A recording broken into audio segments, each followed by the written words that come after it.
Тәңірдің қаламы сызады уақыттың үстінен, бұлттардан шашылған тозақсыз бояулар үстімен, ауаға ілінген өлеңнің сұлбасы күлімдеп, әредік көрінер құшақтап алған шаңыркеп. Өлшемсіз өмірде жазулар қалықтап көгімде, ол қажет етпейді жан мұңын жерліктің шерінде. Шекара дөңгелек шеңберді сызылған сезбейді, нақақтан күймейді, көз жасын көзеге төкпейді. Саусағым созсам да, санамда қанатсыз жетпейді, өмірдің куәсі ғасырды ғасырға көктейді. Ой киім, қабыршық сұрабап уақытша қайыңнан, сүйсінен сөйлемде тәңірдің нүктесі қойылған. Сияда сөйлейді пенденің тіршілік іздері, тәңірдің қаламы көктеп құстардың тізбегі. Жұлдызаппе, сіздің жазған өлеңіңіз маған қатты ұнады енді. Рахмет. Маған соншалықты өлеңнің есіне кіріп кетіпсіз. Армысыздар, бүгінгі атқан таңдарыңыз шоқты, күндеріңіз көңілді, кештеріңіз берекелі болсын деп тілек білдіремін. Поэзия уақыты әдеттегідей өз жұмысын бастайды. Бүгін бізде қонақта ақын, журналист, өлеңдері республикалық және халықаралық баспасөз беттерінде жарияланып жүрген халықаралық шабыт шығармашыл жастар фестивалінің дипломанты, республикалық ақыт Үлімжұл атындағы жазба ақындар жыр мүшәйрасының 2-ші орын иегері, республикалық жас толқын және облыстық Тараздың жас таланттары алтын бесік ұжымдық жинақтарына өлеңдері енген қыздарыңыз Жұлдыз Бисеп. Қош келдіңіз. Рахмет, қош көрдік. Ең әуелгі кезекте бүгінгі көңіл күйіңіз сұрағым келіп отыр. Көңіл күйім өте тамаша. Сұхбатқа келіп отырмын, Аллаға шүкір. Сұхбаттасуға келіскеніңізге сізге біріншіден рахмет айтамын. Ендеше сұхбатымызды бастайық. 2020 жыл сіз үшін, оқырман үшін айтулы жыл болып десек артық емес, себебі Іңкәр Ғазал, менің алдымда тұрған Мен сенің көктемің атты кітаптарыңыз жарық көрген болатын. Енді биыл немесе алдағы уақытта тағы да қандай кітаптар шығару жоспарланып жатыр? Рахмет, Анел. Рас айтасың, 2020 жыл мен үшін өте жемісті жыл болды. 2 кітабым жарық көрді, Іңкәр Ғазал және Мен сенің көктемің деп аталған. Енді келесі сұрағым, қазіргі мен бұрынғы қоғамдағы ақынның миссиясы қандай сіз үшін? Ақынның миссиясы әрдайым қазір болсын, бұрынғы болсын біреу ғана деп ойлаймын, ол халықты ояту. Ақындар осы тілді бір ауыз сөзді құдірет деп түсінген, тілді құрметтеген халық қой. Біз тілі өлген ұлт, тірі өлген ұлт дейді ғой, сондықтан да тілімізді дамытып жүрген, қазір өзі аласапыран уақыт қазақ тілінің бүгінгі жай күйі алаңдатады кімді болсын. Қазіргі жастарымыздың өзін қарасаңыз, орыс тілін араластырып сөйлейді, кірме сөздер шұбарланып кеткен. Сол тұрғыдан алып қарағанда, біздің ақындарымыз осы тілдің дамуына өзіндік үлесін қосып жүрген қазіргі таңда. Халықтар, таланттар деп айтса болады, сондықтан да ақынын қадірлеген халық азбайды деп ойлаймын. Жақсы, енді жан тазалығы деген ұғымды қалай түсінесіз? Жан тазалығы дегеніміз, адам ең бірінші өзіне өзі таза болу керек. Олай дейтінім, әр адам өзіне есеп беру керек. Мысалы, ең бірінші жеке қалған кезде өзін Алланың алдында отырғандай, өзіне өзі ұялмайтындай, ертең болашақ ұрпақтың алдында ұялмайтындай. Біздің қазақы салт дәстүрлеріміздің бәрі сол жан тазалығына құралған ғой. Қарап тұрсаңыз, біреудің ала жібін аттама дейді, кісі қақсын жеме дейді. Қандай ырым тыйымдарын, салт дәстүрін алып қарасаңыз да, осы таза болуға үйретеді. Ата-апаларымыздың дәстүрлерін алып қарасаңыз да сондай. Әдебиеттің де миссиясы сол, адамдарды жан тазалығына үгіттейді. Материалдық құндылық емес, рухани құндылыққа үгіттейді. Жақсы, сіздің осы Жамбыл телеарнасында Жансусар бағдарламасын жүргізгеніңізді білетінбіз. Сіздің жүргізуші болам деген ой бұрыннан болды ма? Ол Жансусар бағдарламасы барлықтарыңызға белгілі журналист Мержан Әлібекұлының жобасы. Біз отбасымызбен осы Тараз қаласына көшіп келген кезде сол кісіге бардым. Сөйтіп Жамбыл телеарнасына мен жұмысқа кірдім. Ол кісі осы Жансусарды ашқалы жатыр екен. Енді мен өзім қалам ұстап жүрген болғаннан кейін ол кісі маған айтты, осы Жансусарды саған берем, жүргізіп, осы шалғайда жатқан қаншама таланттарды елге танытуымыз керек. Енді шығармашылық адамдары қолдауды күтеді ғой. Ол кісілер мысалы өзінің жазған өлеңдері үшін, немесе әңгімелері үшін ешқандай ақша талап етпейді. Тек қана көңіл күйдің адамдары десе болады, ақындарды, жазушыларды болсын. Ал енді шалғайда жатып, жазып, мынау мен жазғандарым кімге керек дейтін қаншама таланттар бар. Өз-өзінен жеп қояды, немесе суицид жасайтындар қазірде көп. Сол тұрғыдан бұл бағдарлама талай таланттардың бұлақтың көзін ашты десем болады. Қаншама осы 2 жылдың көлемінде Жансусар бағдарламасына ірі ақындардан бастап республикаға танымал Танагөз Толқынқызы түсті, Олжас Отар түсті, біраз ақындар түсті. Және өзіміздің шалғайда жатқан елді мекендерден келген ақындарымызды танытып, олардың жазып жүрген еңбектері, шығармалары елге қажет екен дәлелдейтін, оларға демеу болған бағдарлама деп есептеймін. Мысалы, Аягүл Мантайдың да жазушы, өздеріңіз білесіздер, болашағынан үлкен үміт күттірген жазушыларымыздың бірі болған, қайтыс болып кетті. Сол кісінің де ең соңғы сұхбаты телеарнаға берген, осы Жансусарда болды. Жақсы. Енді келесі сұрағым, сіз республикалық Ахыт Үлімжі атындағы жазба ақындар жүр мүшәйрасынан 2-ші орын иегерін атағансыз. Бұл мүшәйралар ақынға не береді? Мүшәйраларға қатысып тұрам мен. Өйткені мүшәйра бізге материалдық жағынан көмектеседі. Ақында енді пенде, ол да өмір сүреді. Оған да нан керек, су керек дегендей. Қазіргі уақытта енді кітабын сататын енді ақындар аз. Одан пайда көретіндей жағдай емес. Әркім өз кітабын өзі шығарады дегендей.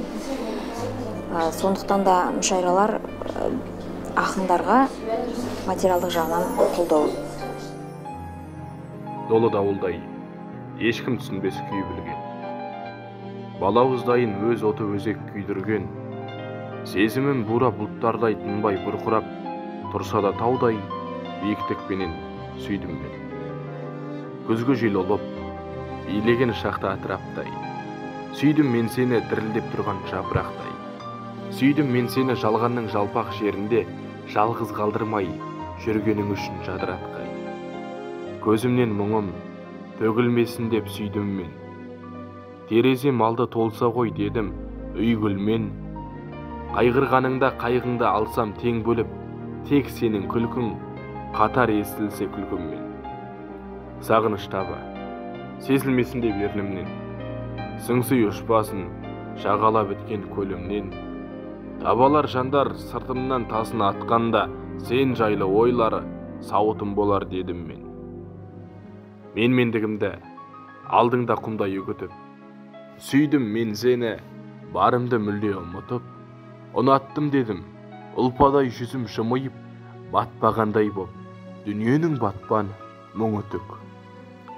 Үнсіздігіңді жігерсіздікке балары көп, өлеңді жұттым кесірім тиіп қалар деп. Сүйдім мен сені қанатымда әппақ қаққанда, жаңбырлы күні есіне мені алар деп. Қашқанда мазам күй көмір сілтеп найзасын, дұшпаным күнде асырған болды айласын. Кеудемде лүпіл қайталап жатыр атыңды, жүрегім сенден жапырақтарын жайғасын. Балалық шақтағы жұлдыздың арманы орындалды ма қазіргі таңда? Балалық шақта кішкентай кезімнен ес білгенімнен, немесе мен ес білмеген кезде менен үлкен әпкем ол айтатын, кішкентай күнінен сен өлең жазатынсың, қандай күшті өлеңдерің бар еді деп. Мен енді есімде жоқ ол. Кейін бізде ауылда мықты мұғалім болды, әлі де бар, Аллаға шүкір, Сәти Сайлыбаев деген. Ол кісі өзі журналист болған. Ол кісі мені осы шығармашылыққа баулыды. Ол кісі кезінде біздің мемлекеттік сыйлықтың лауреаты, көрнекті ақынымыз, мақтанышымыз Күләш Ахметованы дайындаған екен айтыстарға. Сол кісі мен осындай Күләш апаң сияқты сол кісінің жолын берсін деп мақаланы қалай жазу керек, бәрін маған сол мектепте жүргенде үйрететін. Өзі ауылда оқимыз, Талас ауданы Шарал ауылында, Әбдір Сағынтаев атындағы орта мектепте. Соны мақала жазамын, мақалалардың барлығы аудандық және облыстық газеттерге, Талас сынысы, сондай газеттерге шығып тұратын, балаларға арналған журналдарға сондай мәз болатынмын. Енді балалық арманым біртіндеп орындалып келе жатыр деп айта аламын. Алла қаласа сол жолда еңбек етудеміз. Әйгілі орыс ақыны Сергей Есенин ақын ақындығымен емес, адалдығымен қымбатырақ дейді. Жұлдыздың таңнан кешке дейінгі өмірінде ақындық басым ба, әлде адамдық басым ба? Енді ақындық бұл өлең, шабыт деген ол кез келген уақытта келеді, уақыт таңдамайды. Шақырылмаған қонақ сияқты, немесе құдай қонақ деп айтуға болады. Ал енді таңнан кешке дейін мен қазақтың ардақты азаматының жарымын, балаларының анасымын үйде. Әйелге тән өзіндік жұмыстарым бар үйде. Бала-шағаға тамақ беру деген сияқты, үйдің жайы, азаматымның жағдайы дегендей. Сондай тірліктерді жасаймын. Өлеңді ойланып жүрем енді ойымда. Сондай кездерде жазылады енді. Тамаша. Енді осы кезде сізбен енді сұхбатымыз қызығырақ түссін деген ниетпен бір ойын ойнасақ. Бәрекелді. Бұл ойынның мақсаты, мен сізге сұрақ қоямын. Сұраққа сіз ойланбай барынша жылдам жауап беруіңіз керек. Жарайды. Келістік. Сіз үшін топ 3 ақын. 3 ақын: Абай, Мұқағали, Күләш Ахметова. Керемет. Жаныңызға ең жақын адам? Ақында адамзатта дос болмайды дейді ғой. Сондықтан ең жақын мына кісі деп бөліп айтамаймын. Әркімнің өзінің ерекшелігі бар. Ерекше орын алады әр адам. Тамаша. Жүрегіңізге ең жақын өлеңіңіз? Оқып берейін ба? Махаббат, қонақ кәде. Бәрекелді. Сен табыттан қорқатығын көріндің, кеше көзін шұқып алдым өлімнің. Қорықпашы, мен тәтті боп болашақ, мола ішінде төмпешікке төгілдім. Тоя тұрсын, жүрек айнып ауырсын, оған дейін жасап берем қауырсын. Өкінбестен өлмес шаққа ұшып кет, саған ғана жетсе болды даусым. Іздеп сені шықпайды енді бұл өлім, күндей көкте шуақ шашсын жүрегің. Сағынышым сырға толы хат жолда, соқыр болды кеше өлім білесің, енді ол сені танымайды. Тамаша, керемет. Келесі сұрағымыз, қай ақынның өлеңін жатқа білесіз? Мен енді бәріміздің деп ойлаймын, Абайдың өлеңін. Сенбе жұртқа тұрса да қанша мақтап, әуретеді ішіне қулық сақтап.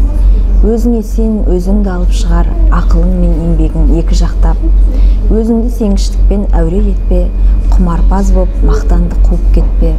Жұртпен бірге өзіңді қосалдасып, салпылдап сағым болған бойың еппе.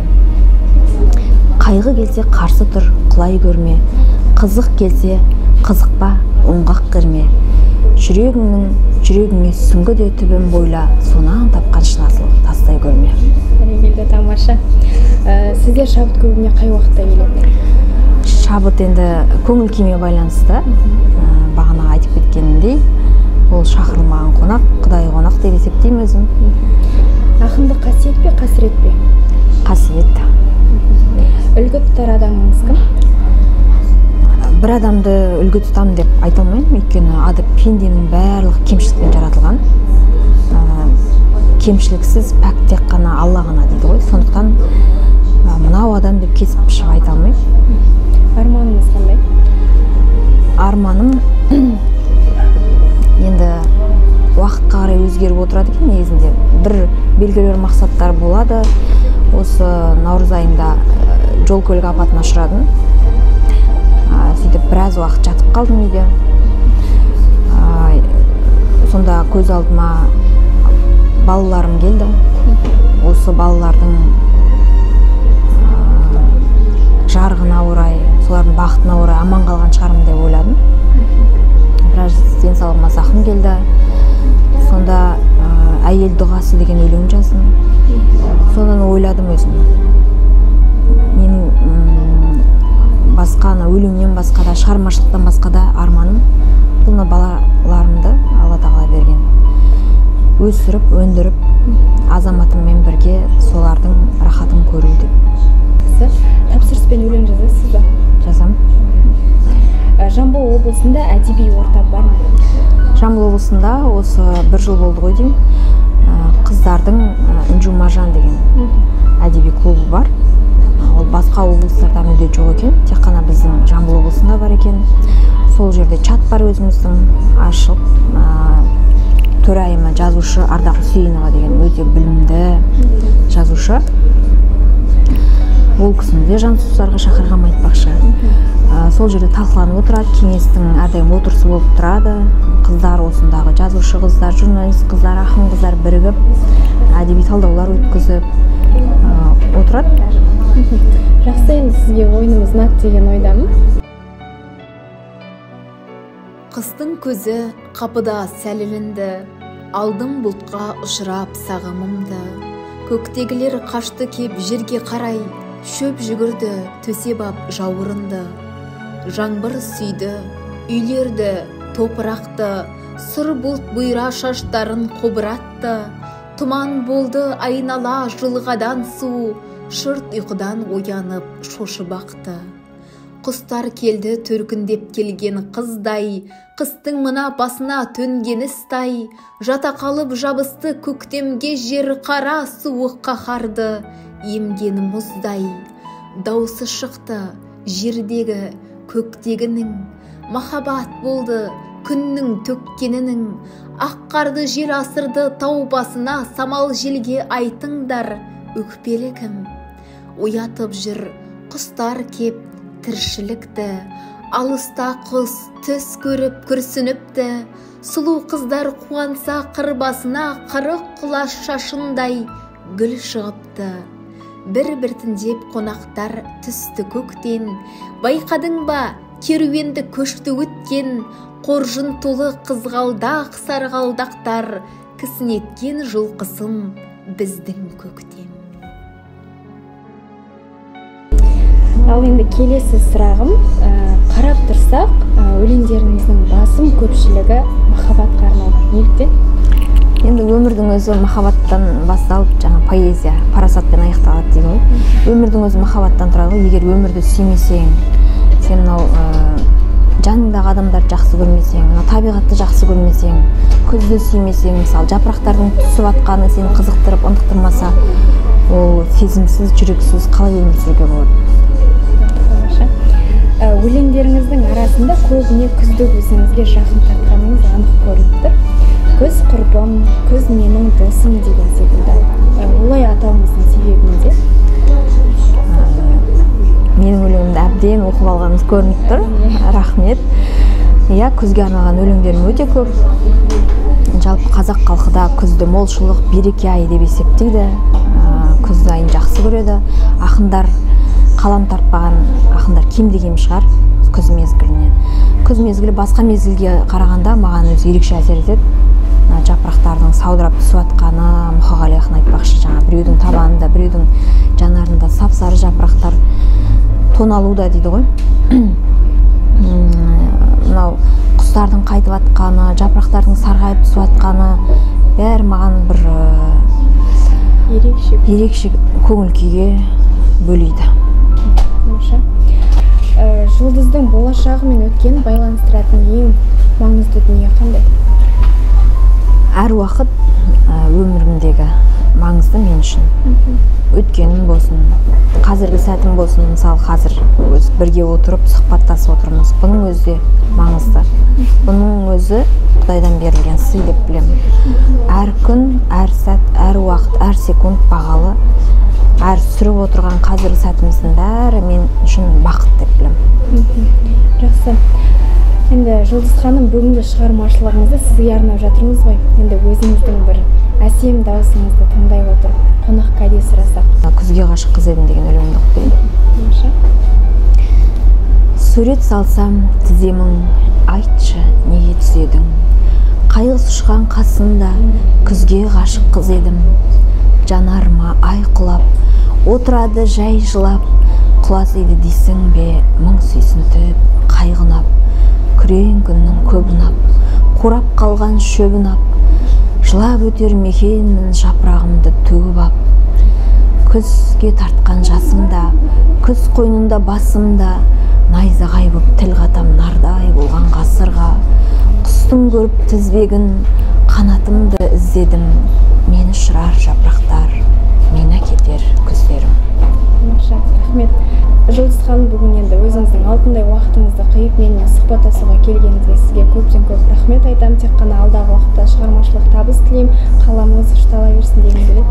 Рахмет Анель, көп рахмет. Мен осы сұхбатқа шақырып, кітаптарды ашып, өлеңдерімді оқып, алтын уақытымды қиғаным үшін өзіңе де алғысым шексіз. Дулат университетіне мен ризашылығымды білдіремін, өйткені осы мен сенің көктем кітабымның тұсаукесерін сол жақта ұйымдастырған болатын. Балмира Кибар ұстаздар қауымына үлкен алғыс, өте керемет деңгейде өткен болатын. Міне одан кейін, бір жылдан кейін қауышып отырмыз қайтадан сұхбатта. Алғысым шексіз, аман есен болыңыздар, осы бағдарламаларыңыз өркендей берсін. Рахмет, енді керемет сұхбат болды деп ойлаймын. Қымбатты көрермендер, біз сіздермен қоштаспаймыз, келесі шығарымда жүздескенше дейміз.